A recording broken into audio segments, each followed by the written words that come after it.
ভারত মাইনকার চিপায় পড়ছে, এটা মোটামুটি বোঝা যাচ্ছে। এখন মাইনকার চিপায় পড়ার পরে একটা সাধারণ মানুষ কি করে, ডেসপারেট হয়ে যায়। আপনি যে কোনো প্রাণীকেও যদি যে কোনো একটা সিচুয়েশনে ফেলে দেন যেখানে সে হেল্পলেস, তখন সে কিন্তু এগ্রেসিভ হয়ে যায়। এবং আমরা অ্যাজ এ নেশন কিছুদিন আগেও সবাই ফেটে পড়ছি, জীবন দেওয়ার ব্যাপারে কেয়ার করি নাই, নেমে পড়ছি রাস্তায়, কারণ আমাদের আসলে কিছু করার ছিল না। তো ভারত আসলে শেখ হাসিনাকে এতদিন সাপোর্ট দিয়ে মাইনকে চিপায় পড়ছে। এখন ভারত কি তাদের এতদিন ইনভেস্টমেন্ট এগুলো কেমনেই ওয়েস্ট যেতে দিবে? দিবে তো না। এখন দেখেন, ভারত যে কোনোভাবেই চাইবে যে আমাদের এখন দেশের যে পরিস্থিতি এটা অনেক খারাপ, এবং ওরা এটাকে স্টাবলিশ করার ট্রাই করবে। স্টাবলিশ করে ওরা দেশের ইন্টারনাল বিষয়ে ইন্টারফেয়ার করার ট্রাই করবে with the support of western countries.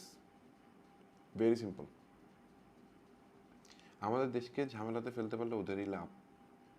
ওরা আমাদের উপর যে রাজত্ব করে যেতে চাচ্ছিল ওইটা ওরা করে যেতে পারবে। এখন এটার একমাত্র দোসর আওয়ামী লীগের এই কাজের ক্ষেত্রে, সরি ইন্ডিয়ার এই কাজের ক্ষেত্রে আওয়ামী লীগ। তো আমি আসলে ইন্ডিয়ার আওয়ামী লীগ এই দুটাকে ডিফারেন্সিয়েট করতে পারি না আর কি। ইন জেনারেল আওয়ামী লীগের লোকজন সবসময় এটা বলতো যে দেশের কি হবে, ইউ ডোন্ট নো কি হবে, দেশের অনেক ক্ষতি হয়ে যাবে। এই যে একটা ইসলামোফোবিয়া ঢুকাইছে, মূলত ইসলামোফোবিয়া ঢুকাইছে, এটা ঢুকাই ওরা মোটামুটি অনেক দিন রাজত্ব করছে। ইভেন এখন যখন শেখ হাসিনা চলে গেছে, এখন ওরা এটা এস্টাবলিশ করার ট্রাই করবে। আমাদের দেশে যে কোনো ঝামেলা হলে এটার জন্য লাভবান হবে ইন্ডিয়া, এবং ইন্ডিয়া এটা করার ট্রাই করবে, এবং দেশে প্রচুর রকমের আনরেস্ট করার ট্রাই করবে, এবং এটার সহযোগী শক্তি হবে আওয়ামী লীগ এবং তার সহযোগীরা। দেশের পুরো সিস্টেমটাকে তোদের বানিয়ে রাখছে। সো এটা থেকে মুক্ত হতে কিন্তু অনেক সময় লাগবে। এবং আমি মনে করি আওয়ামী লীগ ভারত প্রীতিকে তাদের দেশপ্রেমের অংশ হিসেবে মনে করে, এবং আওয়ামী লীগ একটা ধর্ম হিসেবে তারা মনে করে। তাদের জন্য তাদের আফা এবং বঙ্গবন্ধু শেখ মুজিবুর রহমান তাদের জন্য সেন্ট। তারা কোনো পাপই করতে পারে না, তাদের কোনো ভুল হতে পারে না, তারা ভুলের ঊর্ধ্বে। ভুল যদি কেউ করে সেটা আমরাই গরু ছাগল। আমরা ব্রেন চালানোর ক্ষেত্রে অজ্ঞ। আমাদেরকে শেখ হাসিনা না হইলে কেউ খাওয়াই পরে রাখতে পারতো না। এটা হইল যে ব্যাপার।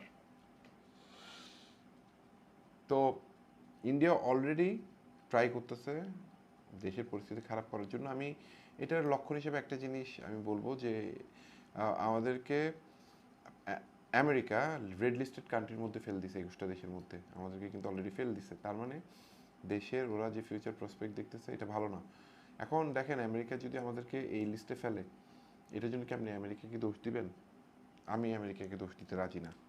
কারণ আওয়ামী লীগের পলিটিক্যাল হিস্ট্রি যদি আপনারা চেক করেন এবং যদি বুঝেন এবং ওদের প্যাটার্নটা যদি দেখেন, আপনাদের কাছে অলওয়েজ ঘুরে ফিরে একটা বইয়ের রেফারেন্সে আসবে, আমার ফাঁসি চাই।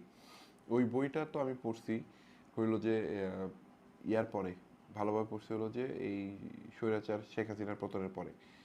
তখন আমি দেখলাম যে যা ওই বইয়ে লেখা আছে, যেটা 1997-এর যেটা প্রকাশিত হয়েছে, ওই বইয়ে যা যা দেখতেছি ওগুলো একটা জাস্ট রিপিট টেলিকাস্ট দেখতেছি আমরা। So Awami League is capable to do so many things. ওরা কিন্তু পুরো দেশের পরিস্থিতি ঘোলাটে করার সকল প্রকার চেষ্টা করতেছে এবং করবে।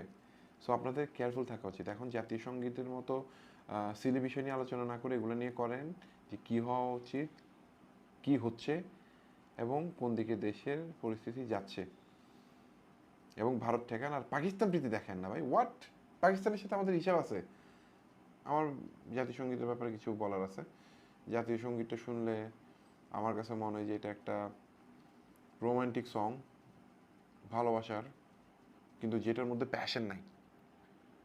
ভালোবাসার মধ্যে প্যাশন না থাকলে তো আসলে ওইটা স্ট্রং হয় না।